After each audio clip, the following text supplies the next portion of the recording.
Friends, આજે આપણે દાળવડા બનાવીશું. દાળવડા હંમેશા આપણે પીળી મગની દાળમાંથી બનાવતા હોઈએ છીએ, પણ આજના દાળવડા આજે આપણે ગ્રીન કલરની ફોતરાવાળી દાળમાંથી બનાવીશું. અને દાળવડા એકદમ સોફ્ટ અને જાળીદાર, એકદમ ફૂલેલા કેવી રીતે બનાવો એની ટિપ્સ પણ આજે હું તમારી સાથે શેર કરીશ. ગ્રીન દાળ છે એ આખા મગને ક્રશ કરીને બનાવવામાં આવે છે અને પોલિશ કરેલી નથી હોતી, નેચરલ હોય છે. અને આમાં ભરપૂર માત્રામાં ફાઇબર્સ હોય છે, એટલે પીળી દાળ કરતાં આ દાળ થોડી વધારે હેલ્ધી પણ હોય છે. અહીં મેં 2 કપ અરાઉન્ડ 400 ગ્રામ જેટલી મગની ગ્રીન દાળ લીધી છે. આટલા પ્રપોઝનથી તમે લગભગ 5 વ્યક્તિને સર્વ કરી શકો એટલા દાળવડા બનશે. દાળને પહેલાં આપણે પાણીથી ધોઈને બરોબર સાફ કરી લઈશું. તો આ દાળ એકદમ ક્લીન થઈ જાય એટલા માટે એને આપણે 2 થી 3 વાર પાણી નાખીને બરોબર ધોઈ લઈશું. અને ધોયા પછી આ જે ડોળું પાણી નીકળે એને આપણે નિતારી લઈશું. બરોબર ધોઈ લીધા પછી અહીં દાળમાં આપણે ચોખ્ખું પાણી ઉમેરીને તેને પલળવા માટે મૂકી દઈશું. આ દાળ પલળશે એટલે ખૂબ જ ફૂલશે, ક્વોન્ટિટીમાં લગભગ 3 ગણી વધી જશે.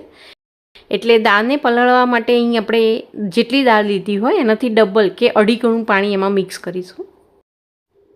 હવે આ દાળને ઢાંકીને 5 થી 6 કલાક માટે પલળવા મૂકી દઈશું. તમારી પાસે સમય જો ઓછો હોય તો ઠંડા પાણીની બદલે અહીં તમે દાળને હૂંફાળા ગરમ પાણીમાં પલાળી લેશો તો આ દાળ છે લગભગ 2 થી 2.5 કલાકમાં જ એકદમ સોફ્ટ બની જશે. દાળવડા જો એકદમ સોફ્ટ બનાવવા હોય તો દાળ બિલકુલ કાચી ના રહેવી જોઈએ. આ રીતે પલળીને એકદમ સોફ્ટ થઈ જાય એ રીતે પલાળી લઈશું. દાળ બરોબર પલળશે એટલે એના આ ફોતરા છે ગ્રીન કલરના એ બધા સેપરેટ થઈ જશે. તો અહીં આપણે ફોતરાને બિલકુલ રિમૂવ નથી કરવાના. આ ફોતરાની સાથે જ અહીં આપણે દાળને ક્રશ કરીશું. મગની દાળમાં ભરપૂર માત્રામાં પ્રોટીન હોય છે અને પ્રોટીનવાળી કોઈ પણ વસ્તુને તમે 5 થી 6 કલાક માટે પલાળો એટલે એના પાણીમાં થોડી બેડ સ્મેલ આવી જતી હોય છે. એટલે આ પલાળેલું પાણી પણ આપણે દૂર કરી લઈશું. દાળમાંથી બધું પાણી નિતારીને ફરી એકવાર મેં પાણીથી ધોઈને એ દાળને બરોબર સાફ કરી લીધી છે. અને આ દાળને જ્યારે આપણે ક્રશ કરીએ ત્યારે એમાં બિલકુલ આપણે પાણીનો ઉપયોગ નથી કરવાનો. એટલે એ દાળમાંથી પહેલાં આપણે બધું જ પાણી બરોબર નિતારી લઈશું. દાળ ફૂલીને સરસ સોફ્ટ થઈ ગઈ હશે અને એમાં મોઇશ્ચર પણ હશે એટલે એનાથી જ દાળ ગ્રાઇન્ડ થઈ જશે. એમાં તમારે પાણી બિલકુલ મિક્સ કરવાની જરૂર નહીં પડે. દાળવડા માટે અહીં આપણને એકદમ લીસું ને સ્મૂથ નહીં પણ થોડું કરકરું અને દાણેદાર રહે એવું ખીરું જોઈએ. મિક્સરની મોટી જારમાં તમે બિલકુલ પાણી નાખ્યા વગર ગ્રાઇન્ડ કરી લેશો તો આ રીતે તમને પરફેક્ટ ખીરું મળી જશે. દાળમાં જો તમે પાણી નાખીને એને ક્રશ કરશો તો આ ખીરું છે એ ઇડલી ઢોકળાના ખીરા જેવું એકદમ સ્મૂથ બની જશે. બિલકુલ પાણી નાખ્યા વગર તમે ગ્રાઇન્ડ કરી લેશો એટલે અહીં તમને એકદમ પરફેક્ટ ટેક્સચર મળી જશે. આજે આપણે ગ્રીન દાળવડા બનાવી રહ્યા છીએ તો અહીંયા એના માટે આપણે એક સ્પેશિયલ ગ્રીન મસાલો પણ તૈયાર કરી લઈશું. દાળવડા જેટલા તીખા બનાવવા હોય એ પ્રમાણે અહીં આપણે લીલા મરચાં લઈ લઈશું. અહીં મેં 6 નંગ લીલા મરચાં લીધા છે. સાથે 2 ઇંચ જેટલું આદું આ રીતે આપણે બારીક સમારીને મિક્સ કરીશું. અને સાથે અહીં મેં 1/2 કપ જેટલી ફ્રેશ કોથમીર પાણીથી બરોબર ધોઈને એમાં બધું પાણી નિતારીને કોરી કરીને લીધી છે. અને એની સાથે અહીં મેં થોડો ફુદીનો પણ લીધો છે. ફુદીનાની સ્મેલ ખૂબ જ સરસ હોય છે, એનાથી દાળવડા એકદમ ટેસ્ટી પણ બનશે. બિલકુલ પાણી મિક્સ કર્યા વગર આને પણ આપણે એકદમ ડ્રાય ક્રશ કરી લઈશું. તો ગ્રીન પેસ્ટનું ટેક્સચર પણ આપણે આ રીતે થોડું કરકરું જ રાખીશું. આની અંદર જો તમારે લસણ મિક્સ કરવું હોય તો તમે લસણ પણ મિક્સ કરીને ક્રશ કરી શકો છો. આમાં તમારે થોડી પાલક મિક્સ કરવી હોય તો પાલક પણ મિક્સ કરી શકો છો. પાલકવાળા દાળવડા પણ ખૂબ જ ટેસ્ટી બને છે. હવે આમાં આપણે સ્વાદ પ્રમાણે મીઠું મિક્સ કરી દઈશું. મેં 1 ચમચી લીધું છે.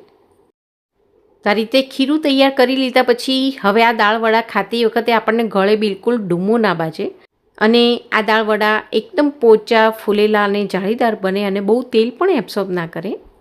એટલા માટે હવે આ ખીરાને પહેલાં અહીંયા આપણે 5 થી 6 મિનિટ માટે એકદમ ફેંટી લઈશું.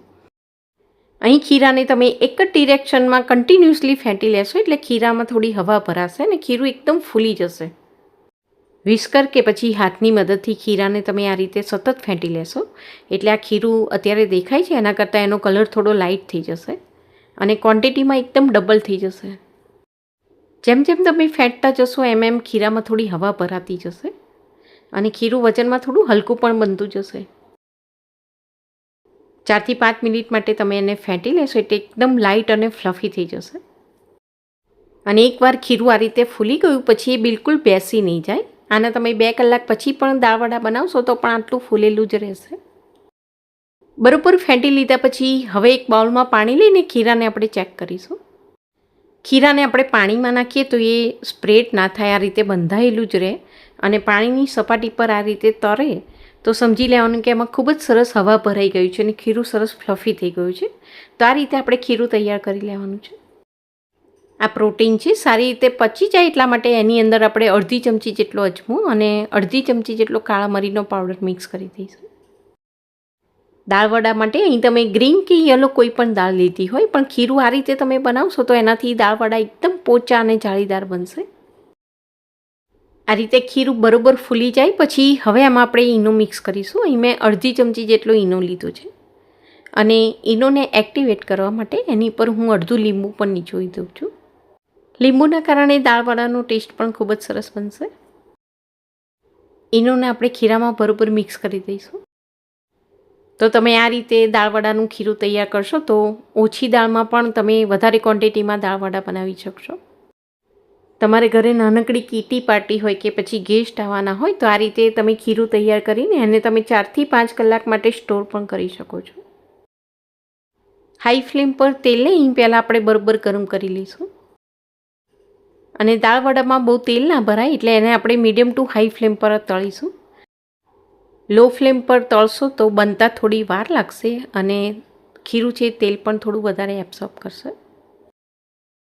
બિલકુલ હાથ બગાડ્યા વગર તમે ચમચીની મદદથી પણ આ રીતે દાળવડા બનાવી શકો છો.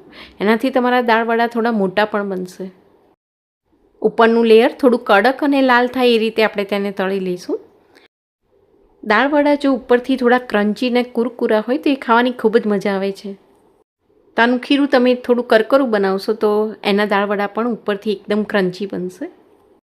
2 કપ જેટલી મગની દાળ લીધી હોય એનું ખીરું બનાવો, એમાં તમે ફક્ત અડધી ચમચી ઈનો મિક્સ કરશો તો એ બહુ તેલ પણ એબ્સોર્બ નહીં કરે. તો એક બેચ હું તમને અહીંયા હાથથી દાળવડા બનાવીને પણ બતાવી દઉં.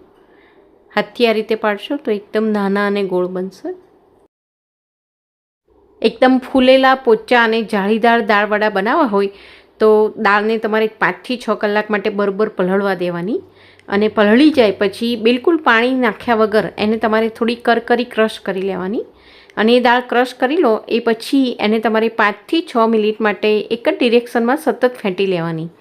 એનાથી ખીરું છે એકદમ ફ્લફી અને હલકું બની જશે. આ રીતે તમે ખીરું બનાવીને દાળવડા બનાવશો તો દાળવડામાં ખૂબ જ સરસ જાળી પડશે ને એકદમ પોચા બનશે અને ફ્રાય કરતી વખતે અંદરથી બિલકુલ કાચા ના રહે અને ઉપરથી આ રીતે થોડા કુરકુરા અને લાલ તળી લેશો તો એકદમ પરફેક્ટ દાળવડા બનશે. ઇન્ગ્રીડિયન્ટ્સનું લિસ્ટ મેં નીચે ડિસ્ક્રિપ્શન બોક્સમાં આપેલું છે, ત્યાંથી તમે ચેક કરી શકો છો. તો ફાઇબર્સથી ભરપૂર ગ્રીન દાળવડા એકવાર તમે જરૂરથી ટ્રાય કરો. તળેલા મરચાં અને ડુંગળી સાથે એન્જોય કરો, તમને ખૂબ જ મજા આવશે. આઈ હોપ કે આજની આ રેસીપી તમને ચોક્કસ યુઝફુલ થશે. Thank you for watching.